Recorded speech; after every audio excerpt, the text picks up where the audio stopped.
በስመ አብ ወወልድ ወመንፈስ ቅዱስ አሐዱ አምላክ አሜን። አንድ አምላክ በሆነ በአብ በወልድ በመንፈስ ቅዱስ ስም በቅድስት ሥላሴ እያመንሁና እየተማጸንሁ በዚች በእናቴ በቅድስት ቤተ ክርስቲያን ፊት ቆሜ ሰይጣንን እክዳለሁ። ለዚህም ምስክሬ ጽዮን ድንግል ማርያም ናት፣ ለዘላለሙ አሜን። በጌታችንና አምላካችን መድኃኒታችንም ኢየሱስ ክርስቶስ በወርሃ ጥቅምት 29 የበዓለ ልደቱ መታሰቢያ የሚነበብ የሚጸለይ መጽሐፈ ሜላድ የተሰኘው ድርሳን ይህ ነው። ይኸውም መጽሐፈ ሜላድ ያለ ነውርና ያለ ነቀፋ ቅዱስ ከሆነው ከሥጋ ድንግል ማርያም መወለዱንና መገለጡን ይናገራል፣ ያብራራል። አንተ አይሁዳዊ ስማ ልንገርህ፣ ክርስቶስ ከድንግል ማርያም ስለመወለዱና እንደ ሰው ሁሉ ስለመገለጹ ነቢዩ ኤርምያስ ትንቢት እንደተናገረ እስራኤል ደህንነት ያለበትን ትእዛዝ የጥበብንም ምክር ስማ አለ። እስራኤል ምንድን ነው? በጠላትስ አገር ለምን ኖረ? በባዕድ አገርስ ለምን አረጀ? እንደ ሬሳስ ለምን ረከሰ? የሕይወት መገኛ ሲሆን ስለምን ወደ መቃብር እንደወረዱ ሰዎች ስለምን ተቆጠረ? በእግዚአብሔርስ ሕግ ጸንተ ብትኖር ለዘላለም በተድላ በደስታ በኖርህ ነበር። ትምህርት ጥበብ ከየት ተገኘ? ኃይልስ ከየት ተገኘ? ዕውቀትና ምክርስ ከየት ተገኘ? ብዙ ዘመን በሕይወት መኖርስ ከየት ተገኘ? የዓይኖች ብርሃንስ ከየት ተገኘ? የጥበብንስ አገሯን ማናገኘው? ምስጢራቷንስ ማናገኘ? የምድረ በዳ አውሬዎችን የገዟቸው በሰማይ የሚበሩ አዕዋፍንም የተጫወቱባቸው የአሕዛብ አለቆች ከወዴት ናቸው? እነሱ ሙተው ወደ መቃብር ወረዱ፣ ስለ እነርሱም ፈንታ ሌሎች ተተኩ። ትሩፋን ተድላ ደስታ አዩ፣ በሀገራቸውም ኖሩ። የጥበብን ሥራ ግን አላወቁም፣ ፍለጋውንም አላገኙትም። ልጆቻቸውም አልተቀበሉትም፣ ከሕጋቸውም ራቁ። የከነዓን ሰዎች ይህን አልሰሙም፣ የቴምናም ሰዎች ይህን አላዩም። በእስራኤል አገር ጥበብን የሚፈልጓት የአርበኞች ልጆችም ይህን አላወቁም። የእግዚአብሔር ማደሪያ ቤተ መቅደስ እንዴት ታላቅ ነበር! በእርሱም የሚገኘው ተድላ ደስታ ፍጻሜ ስፍር ቁጥርም የለውም ነበር። ወደ ሰማይ ወጥቶ ሕግን የተቀበላት ከደመናትስ ያወረዳት ማን ነው? ባህሩን ተሻግሮ ሄዶ ያገኛት በቀይ ወርቅ ገዝቶ ያመጣት ማን ነው? ጎዳናዋን የሚያውቅ ፍለጋዋንም የሚያስብ ሁሉን የሚያውቅ ጌታ ያውቃታል።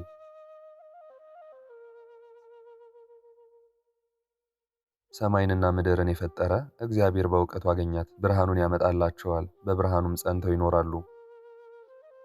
ከዋክብትም በየጊዜያቸው ያበራሉ፣ በዚህም ደስ ይላቸዋል።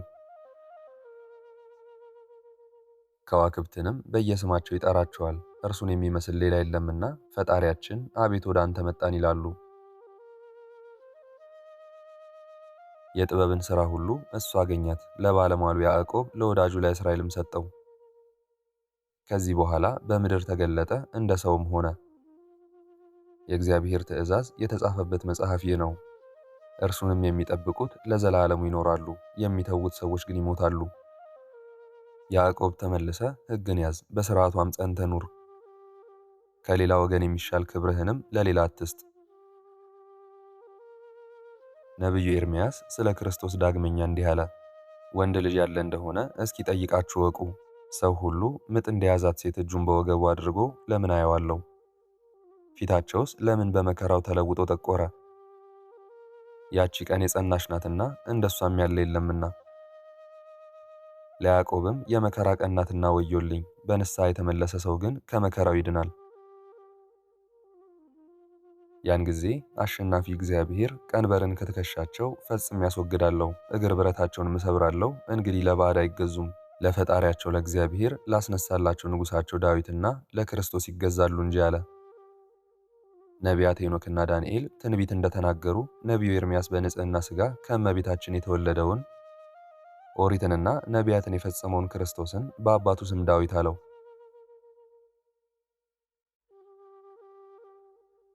ነቢዩ ሕዝቅኤል ስለ ክርስቶስ ዳግመኛ በትንቢቱ እግዚአብሔር አንተ የሰው ልጅ አንተ በትርን አንሳ፣ በእርሱም አንድ ሆነው የሚከራከሩትን የ10ሩን ነገድ ልጆችና 2ቱን ነገድ ጻፍ፣ አንተ ሌላ በትርን አምጥተህ በዮሴፍ ፈንታ ነገደ ኤፍሬምን ጻፍ። በእርሱ ዘንድ የተጨመሩ የእስራኤልንም ልጆች ሁሉ ጻፍ። ሁለቱን አንድ አድርጋ አስረህ አንዲት በትርን አድርጋቸው፣ በእጅህም ተይዘው ይኑሩ። የወገኖችህም ልጆች አትነግረንምን? እንዲህ ምን አሳዘኑ ባሉ ጊዜ ጌታ እግዚአብሔር በኤፍሬም ዕጣ ያሉ የዮሴፍን ወገኖች እነሆ እኔ ወስዳለሁ፣ በእነርሱ ዘንድ ያሉ የእስራኤልንም ወገኖች ለይሁዳ ወገኖች እሰጣቸዋለሁ። በይሁዳም እጅ አንድ በትር ይሆናሉ፣ የጻፍካቸው እነዚያም በትሮች በፊታቸው ይሆናሉ አለ በላቸው ብሎ ትንቢትን ተናገረ። ጌታ እግዚአብሔር እንዲህ አለ፣ ተማርከው ከሄዱበት ከገቡበትም ከዚያ የአሕዛብ አገር መሃል የእስራኤል ወገኖች እነሆ እኔ አመጣቸዋለሁ።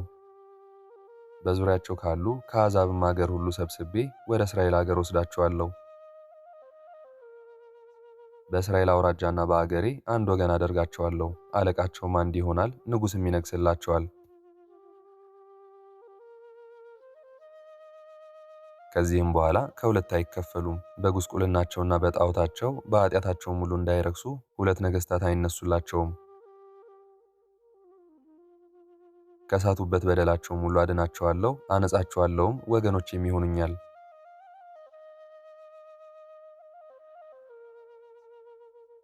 እኔም አባታቸው እሆናቸዋለሁ፣ ንጉሣቸው ባለሟሌ ዳዊት በመሃላቸው ጸንቶ ይኖራል።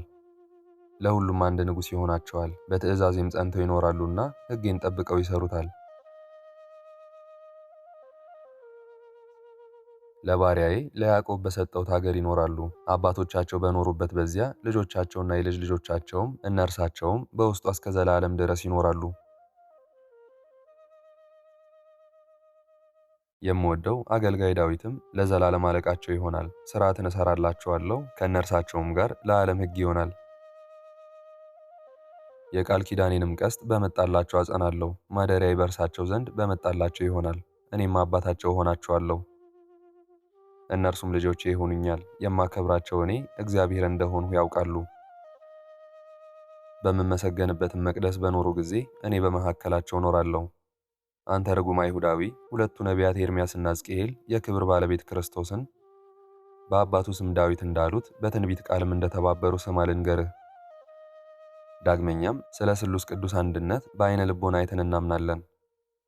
እሊህም አብና ወልድ መንፈስ ቅዱስም ናቸው። በሊቀ ጳጳሳት በቅዱስ ሳዊሮስ መጽሐፍ እንደተጻፈ ቅዱስ ሳዊሮስም አብ ፀሐይ ነው፣ ወልድ ፀሐይ ነው፣ መንፈስ ቅዱስም ፀሐይ ነው፣ ብርሃናቸውና ጸዳላቸውም አንድ ነው አለ። አብ ለወልድና ለመንፈስ ቅዱስ ልባቸው ነው፣ ያስቡበታል። ወልድም ለአብና ለመንፈስ ቅዱስ ቃላቸው ነው፣ ይናገሩበታል። መንፈስ ቅዱስም ለአብና ለወልድ ሕይወታቸው ነው፣ ይኖሩበታል።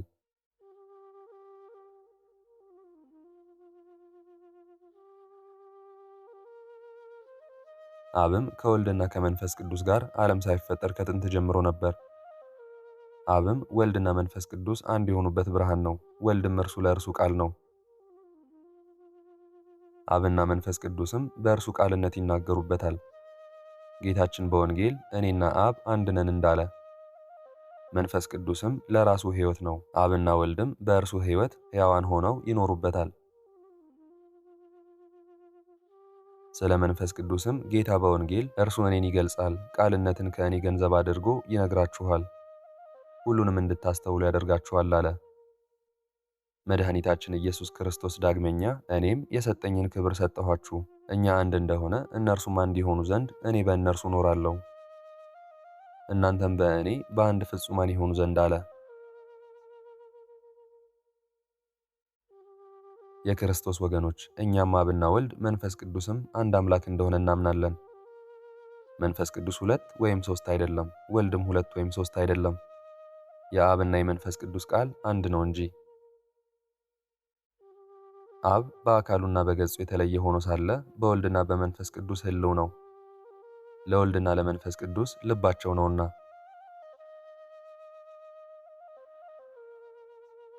ወልድም በአካሉ በገጹ የተለየ ሆኖ ሳለ በአብና በመንፈስ ቅዱስ ሕልው ነው፣ የአብና የመንፈስ ቅዱስ ከእነርሱ የማይለይ ቃላቸው ነውና። መንፈስ ቅዱስም በአካሉ በገጹ የተለየ ሆኖ ሳለ በአብና በወልድ ሕልው ነው፣ የአብና የወልድ ከእነርሱ የማይለይ ሕይወታቸው ነውና። አብና ወልድ መንፈስ ቅዱስ መለኮታቸውም ግዛታቸውም መንግሥታቸውም ሥልጣናቸውም አንድ ነው። ጌታችን ለጸሐፊ ሀገር አምላክህ እግዚአብሔር አንድ ነው ብሎ እንዳስተማረው እኛም አብና ወልድ መንፈስ ቅዱስም አንድ አምላክ አንድ እግዚአብሔር እንደሆኑ አምነን እንሰግዳለን።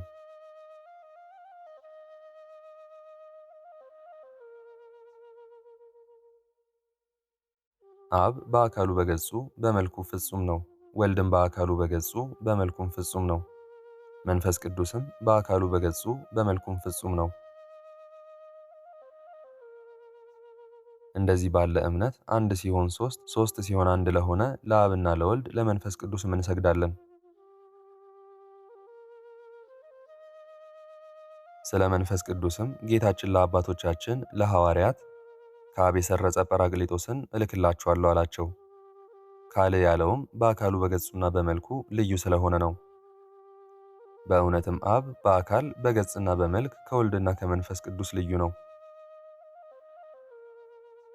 በእውነትም ወልድ በአካል በገጽና በመልክ ከአብና ከመንፈስ ቅዱስ ልዩ ነው። አብ አንድ ነው፣ ወልድ አንድ ነው፣ መንፈስ ቅዱስም አንድ ነው። ሥላሴ የመመኪያችን ዘውድ ነው። ሥላሴ የክብር ልብሳችን ነው። ሥላሴ የጦርነት ልብሳችን ነው። ሥላሴ በጠላታችን ላይ የአሸናፊነት ሰይፍ ነው። ሥላሴ ለወገባችን የኃይል ትጥቅ ነው። ሥላሴ በፊታችን መመኪያ ጋሻ ነው። ሥላሴ እግሮቻችንን ከመሰናከል የሚታደገን የብርሃን ጫማ ነው። በሥላሴ ፊት ተጠግተን እንመሸጋለን። በሥላሴ አምባ ላይ ተቀምጠን ከጠላታችን እንሰወራለን። በሥላሴ አምባም ከከይሲ ሰይጣን ጠላትነት እንድናለን። በስሉስ ቅዱስ ክንፈ ረድኤት ስንጠለል የእግዚአብሔር መልአክ በዙሪያችን ይከትማል። ተንኮለኛው ዲያብሎስ ከእኛ እንዳይቀርብ፣ እርኩሳን አጋንንትም ከእኛ እንዲርቁ የእመቤታችን የቅድስት ድንግል ማርያም ልጅ ክርስቶስም ከፍዳ ያወጣን ዘንድ በቅዱስ ሥጋውና በሕያው ደሙ ጧትና ማታ እንማጸናለን። ለዘላለሙ አሜን።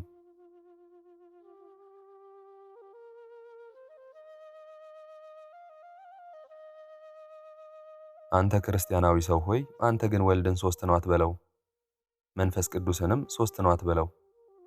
ነቢያት በኦሪት ሐዋርያትም በወንጌል ያላስተማሩህን ሌላ የፈጠራ ሃይማኖት አትፍጠር። ኦሪት እግዚአብሔር በመጀመሪያ ሰማይንና ምድርን ፈጠረ፣ ምድር ግን ባዶ ነበረች፣ አትታይምም፣ የተዘጋጀችም አልነበረችም። ጨለማም በውሃው ላይ ነበር፣ የእግዚአብሔር መንፈስ በውሃው ላይ ይሰፍ ነበር ትላለችና። አንተ ክርስቲያናዊ ሰው ሆይ ኦሪት የእግዚአብሔር መንፈስ በውሃው ላይ ሰፎ ነበር አለች እንጂ የእግዚአብሔር መናፍስት በውሃው ላይ ሰፈው ነበር እንዳላለች አስተዋልህን? መንፈስ ቅዱስስ ሁለት ወይም ሦስት አይደለም፣ የአብና የወልድ መንፈስ ጰራቅሊጦስ አንድ ነው እንጂ። አንተ ከዳተኛ ሰው፣ ዳግመኛ ኦሪት እንዲህ እንዳለች ስማ ልንገርህ። እግዚአብሔርም ለነቢዩ ሙሴ የሕዝብ አለቆች እንደሆኑ አንተ የምታውቃቸው ከእስራኤል ሽማግሌዎች 70 ሰዎችን ሰብስብልኝ፣ ወደ ደብተራ ኦሪትም አግባቸው። በዚያም ከአንተ ጋር እነጋገራለሁ፣ ከአንተ መንፈስ ወስጄ በእነርሱ ላይ አሳድራለሁ፣ የእሌይን ሕዝቦች ሸክምም ከአንተ ጋር ይሸከማሉ። አንተ ብቻህን አትድከምላቸው አለው።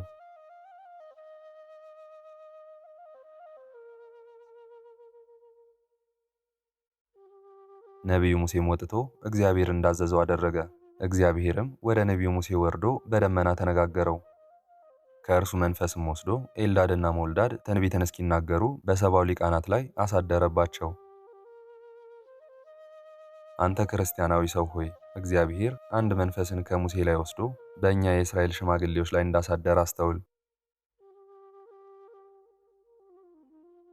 ከነቢዩ ሙሴ ላይ ስለተወሰደ የእግዚአብሔር መንፈስ ሕጸጽ የሚኖርበት አይደለም። መንፈስ ቅዱስ ሦስት ቢሆንማ ኖሮ በነቢዩ ሙሴ ላይ ካሉት ሦስቱ መናፍስት አንድ መንፈስን ወስዶ በሰባው የእስራኤል አለቆች ላይ ጨመረ ባለ ነበር። ስለዚህ መንፈስ ቅዱስ አንድ እንደሆነ አውቀን እናምናለን።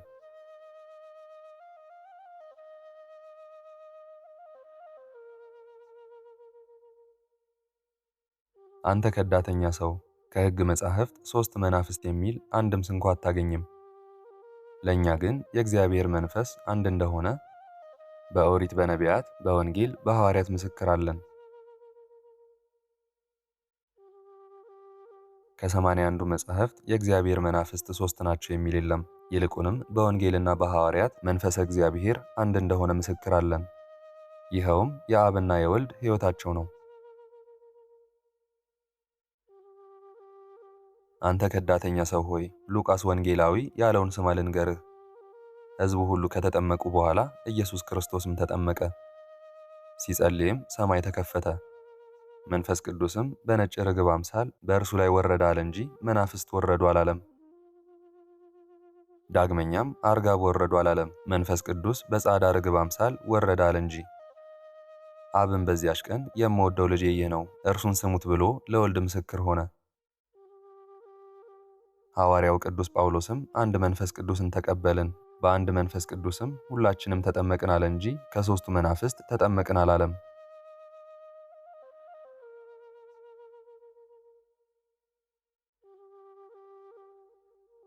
አብ በአካሉም በገጹም በመልኩም ሥጋ አልለበሰም። መንፈስ ቅዱስም በአካሉም በገጹም በመልኩም ሥጋ አልለበሰም። ወልድ ግን በአካሉም በገጹም በመልኩም የድንግል ማርያምን ሥጋ ለብሷል። መድኃኒታችን ክርስቶስ በመንፈስ ቅዱስ ከድንግል ማርያም ፈጽሞ ሰው ሆነ። በቅዱስ ወንጌል እንደተጻፈ እናቱ ድንግል ማርያም ለአረጋዊ ዮሴፍ በታጨች ጊዜ መንፈስ ቅዱስ ከማንጻቱ የተነሳ ጸንሳ ተገኘች። ዳግመኛም መልአኩ ለአረጋዊ አፍ እንደነገረው ተጽፏል። የዳዊት ልጅ ዮሴፍ ሆይ ማርያምን መቀበል አትፍራ፣ ከእርሷ የሚወለደው በግብረ መንፈስ ቅዱስ ከድንግል ማርያም ያለ ወንድ ዘር በማይነገር ምስጢር ሰው ሆነ ብለው ሐዋርያትን በመጽሐፈ ሲኖዶስ ጽፈዋል። የአዳም ልጆች ሁሉ በወንድና በሴት ግንኙነት በግዙፍ ሥጋ ይወለዳሉ። ክርስቲያኖችም ከውሃና ከመንፈስ ቅዱስ ዳግመኛ ረቂቅ ልደትን ይወለዳሉ። ጌታችን ለኒቆዲሞስ እንደነገረው ከውሃና ከመንፈስ ቅዱስ ዳግመኛ ያልተወለደ ወደ እግዚአብሔር መንግሥት ሊገባ አይችልም። ውሃስ ፍጡር ነው፣ በእጅ ይዳሰሳል። ካህኑ ውሃውን ባርኮ ባከበረው ጊዜ መንጽሔ መንፈስ ቅዱስ በላዩ ይወርዳል። ካህኑ በዚያ ውሃ በአብና በወልድ በመንፈስ ቅዱስ ስም ባጠመቀው ጊዜ ዳግመኛ ይወለዳል። መንፈስ ቅዱስም ፈጣሪ ነውና በእርሱ ላይ ያድራል። ከዚህ በኋላ ካህናት የክርስቶስን ሥጋና ደም ይሰጡታል። ድንግል ማርያምም የእግዚአብሔር ፍጥረታት የአዳምና የሔዋን ልጅ ናት። በማኅፀነ ቅድስት ሐና በተገኘች ጊዜ ጰራቅሊጦስ መንፈስ ቅዱስ በእርሷ ላይ አድሮ አንጽቶ በሥጋና በነፍስ አከበራት። አካለ መጠን በደረሰችም ጊዜ በድንጋሌ ሥጋ በድንጋሌ ነፍስ እግዚአብሔር ቃልን ጸንሳ ወለደችው።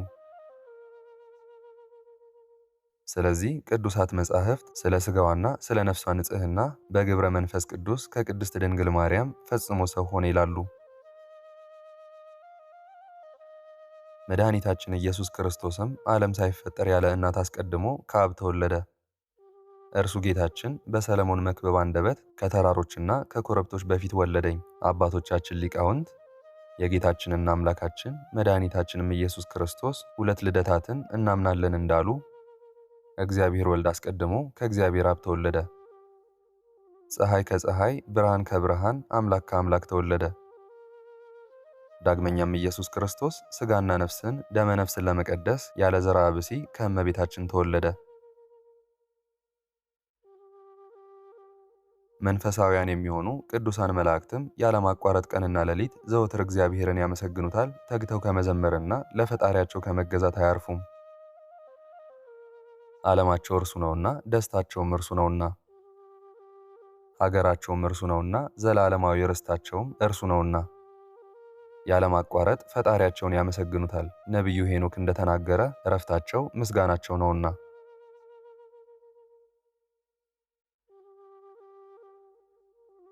በትጋት የሚያመሰግኑ ቅዱሳን መላእክትም ስማቸው ይህ ነው። ከቅዱሳን መላእክት አንዱ ቅዱስ ዑራኤል ነው። በሰዎች ነፍሳት ላይ ከተሾሙ ከቅዱሳን መላእክት አንዱ ቅዱስ ሩፋኤል ነው። ከቅዱሳን መላእክት አንዱ ቅዱስ ራጉኤል ዓለምንና የብርሃንን መጋቢያቸው እሱ ነው። በደግነቱ ለሰዎች ታዛዥ ነውና ከቅዱሳን አንዱ ቅዱስ ሚካኤል ነው። በሰዎች ነፍሳት ላይ ከተሾመ ከቅዱሳን መላእክት አንዱ ቅዱስ ሰረቃኤል ነው። በምንጮች ላይ በገነት ላይና በኪሩቤል ላይ ከተሾሙት ከቅዱሳን መላእክት አንዱ ቅዱስ ገብርኤል ነው። ነቢዩ ሄኖክ ዳግመኛ ብሉየ መዋዕልን አየሁት። ልብሱ እንደ በረዶ ነጭ ነው፣ የራሱ ፀጉርም እንደ ባዘቶ ነው። በዙሪያውም ሱራፌልና ኪሩቤል ከበው ይቆማሉ። እሊህም የማያንቀላፉ ናቸው። የመናፍስትን ጌታ ዙፋን የሚጠብቁ ስፍር ቁጥር የሌላቸው የብዙ የሚሆኑ መላእክትም ያንን ቤት ከበው ያለማቋረጥ የመናፍስትን ጌታ ያመሰግኑታል አለ። መጽሐፈ ኩፋሌም ስለ ቅዱሳን መላእክት መልአከ ገጹም በእግዚአብሔር ቃል ነቢዩ ሙሴን እግዚአብሔር አምላክ በመጀመሪያይቱ ቀን በላይ ያሉ ሰማያትን ፈጥሯልና ምድርና ውሆችን በፊቱ የሚያገለግል ፍጥረትንም ሁሉ ፈጥሯልና በስድስተኛውም ቀን ፍጥረቱን ሁሉ ፈጥሮ እንደጨረሰ የፍጥረትን ነገር ሁሉ ጻፍ። በሰባተኛው ቀን እንዳረፈ ከዕለታቱም ሁሉ ለይቶ እንዳከበራት ጻፍ አለው። መላእክተ ገጽንም የሚያመሰግኑ መላእክትንም በእሳት አካል ላይ የተሾሙ መላእክትንም በነፋስ አካል ላይ የተሾሙ መላእክትንም በደመና አካል ላይ በጨለማ አካል ላይ የተሾሙ መላእክትንም በበረድና በውርጭ አካል ላይ የተሾሙ በመብረቅ ላይ የተሾሙ መላእክትንም በውሃ ላይ የተሾሙ መላእክትንም በነጎድጓድና በመብረቅ ላይ የተሾሙ መላእክትንም በነፋሳት ላይ በቁርና በውርጭ ላይ በክረምትና በመጸው በጸደይና በበጋ በሰማይና በምድር ባሉ ነፍሳት ሁሉ ላይ የተሾሙ መላእክትን በወንዙ ሁሉ ላይ በጨለማና በብርሃን በንጋትና በምሽት በባህሪ ዕውቀቱ ባዘጋጃቸው ላይ የተሾሙ መላእክትን ፈጥሯልና ያን ጊዜም ሥራውን አይተን ስለ ሥራው ሁሉ በፊቱ ፈጽመን አመሰገን ነው። ቅዱሳን መላእክትም ትጉሃን ናቸው፣ ከምስጋናና ከተልእኮ አያርፉም። የእግዚአብሔር ተላላኪዎች ናቸውና ልዑልም ወደ ወደደው ሰዎችን ይጠብቋቸው ዘንድ ይልካቸዋል። በጎም ቢሆን ክፉ ሥራቸውን ያሳርጉ ዘንድ ጌታችን በወንጌል እንደተናገረ ከእሊህ ታናናሾቹ አንዱን ስንኳ እንዳታቃልሉ እወቁ። ጠባቂዎቻቸው መላእክት ዘወትር የአባቴን ፊት እንደሚያዩ እውነት እላችኋለሁ። መጽሐፈ መቃቢስም ለአንድ ሰው 2 ጠባቂዎች መላእክት እንዳሉ ታየው። አንዱ መልአክ የሌሊት ሥራውን ያሳርጋል፣ ሁለተኛው መልአክም በጎም ቢሆን ክፉም ቢሆን ሰው ቀን የሠራውን ሥራውን ያሳርጋል። ነቢዩ ሄኖክ እንደተናገረም የዝናማት መላእክት በክረምት ጊዜ ውሆችን በደመናት ላይ አውጥተው ልዑል በወደደው ምድር ላይ ያዘንሟቸዋል። ቅዱስ ዮሐንስ አቦ ቀለምሲስም ሊቃናት አሸናፊ እግዚአብሔር የአማልክት አምላክ የነበረ ያለ ነው፣ ቀንም ሌሊትም ቅዱስ ቅዱስ ቅዱስ እያሉ እረፍት የላቸውም። መጽሐፈ ኩፋሌ መልአከ ገጽ ያለውም ዓለሙን በቃሉ የፈጠረው ወልደ እግዚአብሔር ነው። ስለ ተልእኮ መልአክ ስለ ትምህርቱም ሐዋርያ ይባላል እንዳለ ቅዱስ ዮሐንስ አፈወርቅም ቅዱሳን መላእክት ግን ወደ ደጋጎች ነቢያትና ልዑካን ወደ ሐዋርያት የሚላኩ ሰማዕታትንና ጻድቃንንም ሁሉ እየተላላኩ የሚያገለግሉ ናቸው። ቅዱስ ጳውሎስ እንደተናገረ የዘላለም ሕይወትን ይወርሱ ዘንድ ወዳላቸው ሰዎች ጠላቶችን ከእግር በታች እስካስገዛልህ ድረስ በቀኜ ተቀመጥ። ከመላእክት ወገን ለማን አለ? መላእክት ሁላቸው ረቂቃን ናቸው፣ የሚላላኩ አይደሉምን? ኦሪት ዘልደትም ስለ እግዚአብሔር ስለ አካሉ ሦስትነትና ስለ መለኮቱ አንድነት እንዲህ ትላለች። አብርሃም 3 ሰዎችን አየ፣ ሊቀበላቸውም ፈጥኖ ሄደ፣ ሰገደላቸውም። በፊትህ ባለሟልነትን እስካገኘው ከባሪያህ አትለፍ። ውሃ አምጥተን እግራችሁን እንጠባችሁ፣ በዛፉ ጥላ ስር ታርፉ ዘንድ አላቸው።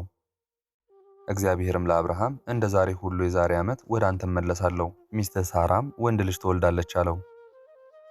አንተ ክርስቲያናዊ ሰው ሆይ የአካሉን ሦስትነት ያስረዳ ዘንድ አንድ ጊዜ በ3 ሰዎች አምሳል እንደሚናገር በሌላ ጊዜም የመለኮቱን አንድነት ያስረዳ ዘንድ እንደ አንድ ሰው እንደሚናገር አስተዋልህን? በእውነትም ወልደ እግዚአብሔር ወደ አብርሃም ድንኳን ገባ። ድንኳንም የተባለች የአብርሃም ልጅ ድንግል ማርያም ናት።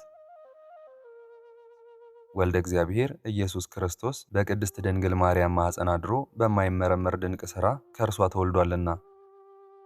የክርስቲያን ወገኖች እኛንም ስለ ቅዱስ ሥጋውና ስለ ክቡር ደሙ ብሎ ከጠላት እጅ ያድነን ለዘላለሙ አሜን ወአሜን። ለይኩን ለይኩን። በስመ አብ ወወልድ ወመንፈስ ቅዱስ አሐዱ አምላክ። በወርሃ ጥቅምት 29 ዕለት ጌታችንና አምላካችን መድኃኒታችንም ኢየሱስ ክርስቶስ ከተመረጠች ክብርትና ልዕልት ከምትወደድ በሁለት ወገን ድንግል ከምትሆን ከእመቤታችን ቅድስት ድንግል ማርያም ከስጋዋ ስጋ ከነፍሷ ነፍስ ነስቶ የተወለደባት የልደቱ መታሰቢያ ልታነቡት ዘንድ መጽሐፈ ሜላድ የተሰኘውን ይህንን ድርሳን በስመ መንግስቴ ቆስጠንጢኖስ የተባልሁ እኔ ኢትዮጵያዊ ንጉሥ ዘርዓ ያዕቆብ የቅድስት ሥላሴን ምስጢር ታውቁ ትረዱ ዘንድ ድንግል ንጽሕት ከምትሆን እመቤታችንም የኢየሱስ ክርስቶስን ልደት ታምኑ ዘንድ ኦርቶዶክሳዊት በሆነች የቀናች ሃይማኖትም ትጸኑ ዘንድ ሌሎች የሐሰት አማልክትንም እንዳታመልኩ በሰማይና በምድር ያሉ ፍጥረታትን የፈጠረ አሸናፊ እግዚአብሔርን ብቻ ታመልኩት ዘንድ ወደ አብያተ ክርስቲያናት ሁሉ ወደ ሁላችሁም ወደ ወንዶችና ሴት ሕዝበ ክርስቲያን ላኩ። እናንተም ሁላችሁ ጳጳሳት፣ ቀሳውስትና ዲያቆናት፣ ሁላችሁ መነኮሳት የነቢያትን ምሳሌ ትንቢት፣ የሐዋርያት እውነተኛ ትምህርትን፣ የ318ቱን ኤጲስቆጶሳትም የሃይማኖት ትምህርት ለወንዶችና ለሴቶች ሕዝበ ክርስቲያኑ ሁሉ በኦርቶዶክሳዊት ሃይማኖት ጸንተው ሁላቸው ወንዶችም ሴቶችም በንዕድ ክብርት እመቤታችን አማላጅነት ይማጸኑ ዘንድ በአሸናፊ እግዚአብሔር እናት በእመቤታችን ስዕል ፊት የሚሰግዱ ዘንድ ለዕፀ ሕይወት የክርስቶስ ቅዱስ መስቀልም ክብር ሰጥተው ይሰግዱ ዘንድ ለሁላቸው ሊቃነ መላእክትና ለጻድቃን ለሰማዕታትም በየማዕረጋቸው የአማላጅነት ክብር ይሰጧቸው ዘንድ አስተምሯቸው። ጣዖት አምላኪዎችን አጥፍተን ለቅድስት ድንግል ማርያም አንሰግድም፣ ለዕፀ ሕይወት ለዕፀ መድኃኒት የክርስቶስ ቅዱስ መስቀልም አክብሮት አንሰጥም የሚሉ ንስጥሮሳውያን መናፍቃንን አውግዘን እንለያቸው ዘንድ በኦርቶዶክሳዊት መንበረ መንግሥት እግዚአብሔር እኛን አንግሶናልና። የቅድስት ቤተ ክርስቲያን ልጆች እኛ ግን ቅዱስ ዳዊት በመቅደሱ ዙሪያ ለእግዚአብሔር ስገዱ ብሎ እንደተናገረ 3 ጊዜ ለአብና ለወልድ ለመንፈስ ቅዱስም አንዲት ስግደትን እንሰግዳለን። ዳግመኛም አምላክን ለወለደች ለእመቤታችን ለቅድስት ድንግል ማርያም የአክብሮት ስግደት እንሰግዳለን። እንደ ቅዱስ ገብርኤልና እንደ ንዕድ ክብርት ቅድስት ኤልሳቤጥ ለንጽሕት ድንግል ማርያም ክብርና ለአሸናፊ ልጇ ክብር እንደሰጠ በእናቱ ማኅፀን ሳለ እንደሰገደው እንደ ቅዱስ ዮሐንስ መጥምቅ ክብርና ምስጋና ስግደትም እናቀርብለታለን። ሶስተኛም ነቢዩ ቅዱስ ዳዊት የጌታችን እግር ባረፈበት ቦታ እንሰግዳለን ብሎ እንደተናገረ በክቡር ደሙ ለከበረው ለጌታችን ለኢየሱስ ክርስቶስ መስቀል እንሰግዳለን። ለሁላቸው ሊቃነ መላእክትና ለጻድቃን ለሰማዕታትም ሁሉ በመስገድ የጸጋ ክብርን እንሰጣለን። ሊቀ መሳፍንት ኢያሱ በአሸናፊ እግዚአብሔር በመልአከ ኃይሉ ፊት እንደሰገደ መስፍኑ አብድዩም ለሊቀ ነቢያት ኤልያስ እንደሰገደ ስመ መንግስቴ ቆስጠንጢኖስ የተባልሁ እኔ ኢትዮጵያዊ ንጉሥ ዘርዓ ያዕቆብ ለንጽሕት እመቤታችን ለቅድስት ድንግል ማርያምና ለዕፀ ሕይወት ለቅዱስ መስቀል የአክብሮት ምስጋናና ስግደት የማያቀርብ ሁሉ ከኦርቶዶክሳዊት ከቅድስት ቤተ ክርስቲያን ተወግዞ ይለይ ዘንድ አዘዙ።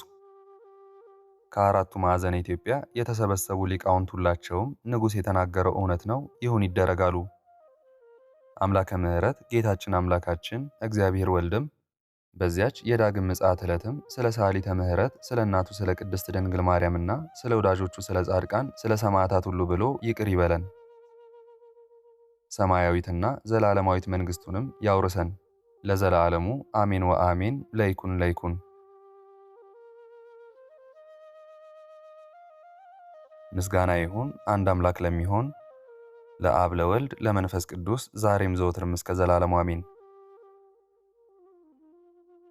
የዛሬውን መርሃ ግብር በዚህ መልኩ ጨርሰናል። ዘወትር የምንለቀውን መርሃ ግብር እንድትከታተሉ ሳትሰለቹም ሰብስክራይብ፣ ሼር፣ ላይክ እንድታደርጉ እኔንም ይህን ጸሎት የተከታተሉትንም በያላችሁበት በጸሎታችሁ እንድታስቡኝ እንድታስቡን በጌታችን በመድኃኒታችን በኢየሱስ ክርስቶስ ስም እጠይቃለሁ። ይህን ጸሎት ምስጋና ወይንም ቃል እግዚአብሔር በቅርብም በአካል በሩቅም በያላችሁበት ስትከታተሉ ለቆያችሁ በኋላም ለምታደምጡ በአሜነ በረከት ለተሳተፋችሁ በጸሎት እንድናስባችሁም ለጠየቃችሁን ፍቅርተ ማርያም፣ ሄለን፣ ቢንያም፣ በእምነት አብሳላት፣ ሄመን፣ የማርያም እህተ ገብርኤል፣ ወለተ ኪዳን፣ ሀብተ ማርያም፣ ፍቅርተ ሚካኤል፣ ጸገነት፣ ወለተ ሥላሴ፣ በትረ ማርያም፣ ወለተ ኪዳን፣ ወለተ ሐና፣ አጸደ ማርያም፣ ፈቃደ ማርያም፣ ወለተ ማርያም፣ ወለተ መድህን፣ አመተ ኢየሱስ፣ ወለተ ሚካኤል፣ አምደ ሚካኤል፣ አስካለ ማርያም፣ ኃይለ ሚካኤል፣ ገብረአብ፣ ወለተ አናንያ፣ ፍቅርተ ማርያምና ወለተ መስቀል፣ ወለተ ሰንበት፣ ወለተ ገብርኤል፣ ወለተ እግዚአብሔር፣ ገብረ እግዚአብሔር፣ ኃይለ ማርያም፣ ወልደ ጻድቅ አመተ ጻድቅ ወለተ ሰንበት ጽጌ ማርያም ወለተ ኢየሱስ ወለተ ኪዳን ወለተ ማርያም ማኑኤል ሳሙኤል ብሩኖ ወለተ ገብርኤል እህተ ሚካኤል ወለተ ማርያም ኃይለ ኢየሱስ ወለተ ሚካኤል ኃይለ ማርያም ወለተ ኪዳንና ወለተ ጊዮርጊስ ወለተ ማርያም ፍቅርተ ማርያም ወለተ ትንሣኤ ወለተ ጻድቅ ወለተ ማርያም ፍሬ ሰንበት አስካለ ማርያም ገብረ ሥላሴ ገብረ ኢየሱስ ቀጸላ ማርያም ወለተ ኢየሱስ አጸደ ማርያም ወለተ ኢየሱስ ወለተ ማርያም ክንፈ ሚካኤል ወልደ ገብርኤል ወለተ ሐና እህተ ሚካኤል ወልደ ገብርኤል አጸደ ማርያም ገብረ ማርያም ወለተ ማርያም ወለተ ኢየሱስ ወለተ ሕይወት ሰሊና ወለተ ትንሣኤ ዮሐና ንግሥቲ አዜብ ወለተ ሕይወት ሰሊና ወለተ ትንሣኤ ዮሐና ንግሥቲ አዜብ ወለተ ሥላሴ ወለተ ገብርኤል ወለተ ማርያም ስህነ ማርያም ተክለ ወልድ ተክለ መልአክ ተክለ ሚካኤል ወልደ ሚካኤል ወለተ ሚካኤል ፍቅርተ ሚካኤል ኃይለ ሚካኤል ትርሲተ ሚካኤል ፍቅረ ሥላሴ ተስፋ ሚካኤል አክሊለ ሰማያት ወለተ ማርያም አና ማርያም ኃይለ ገብርኤል ስርጉተ ገብርኤል ወልደ ተስፋ ሕይወት ወለተ አብራ ጽዮን ፍሬ ወይኒ ብርሃነ መስቀል ኤልሳቤት አስቴር ወለተ ገነት ሳሙኤል ብርሃነ መስቀል ፍሬ ወይኒ ወለተ አርሴማ ወለተ ሳራ ሊዲያ ወልደ ኤርምያስ ወልደ ሩፋኤል ዲያቆን አሮን ወለተ ሳራ ወልደ ትንሣኤ ጳውሎስ ወለተ ሕይወት ወለተ ኪዳን ዮሳን ወለተ ልዑል ወለተ ሳራ ወልደ ዘላለም ወልደ ልዑል ወልደ አሸናፊ ወልደ ቴድሮስ ወልደ አቤል ወልደ ሳሙኤል ወልደ ብሩክ ወልደ አቤል ጸዳለ ማርያም አስራተ ኡራኤል ኃይለ ገብርኤል ወለተ ሥላሴ ማሪቱ ኃይሉ ወለተ ሥላሴ ወለተ ሰንበት ሁላችሁንም እግዚአብሔር ያስባችሁ ከነ ቤተሰባችሁ በሕይወት በጤና ያቆያችሁ። እድሜ ዘመናችሁ የተባረከ ይሁን። ስራችሁን የሰመረ ቀናችሁን ያማረ ኑሯችሁን የከበረ ጸሎታችሁንም የተሰማ ያድርግላችሁ አሜን። እንዲሁም በአካል በሥጋ የተለዩንን ሙሉ ማሞ ወለተ ሥላሴ ወለተ ጽዮን ወልደ ሰማያት ተክለ ሥላሴ ወለተ ማርያም እግዚአብሔር ነፍሳቸውን ይማርልን፣ በአጸደ ሕይወት በገነት በመንግሥተ ሰማይ ያሳርፍልን አሜን። እግዚአብሔር አምላካችን እስካሁን ሰዓት ጠብቆ ለዚህ ያበቃን የአባቶቻችን አምላክ ልዑል እግዚአብሔር ስሙ ፈጽሞ የተመሰገነ ይሁንልን። እመቤታችን ቅድስት ድንግል ማርያም ዘላለማዊ ስሟ የተወደደ ይሁንልን። ጻድቃን ሰማዕታት፣ ቅዱሳን መላእክት እንደየክብራቸውና እንደየማዕረጋቸው የከበሩ ይሁኑልን አሜን። አነሳስቶ ላስጀመረን አስጀምሮም ላስፈጸመን ለልዑል እግዚአብሔር ክብርና ምስጋና ይግባው ዛሬም ዘወትርም ለዘላለሙ አሜን። አቡነ ዘበሰማያት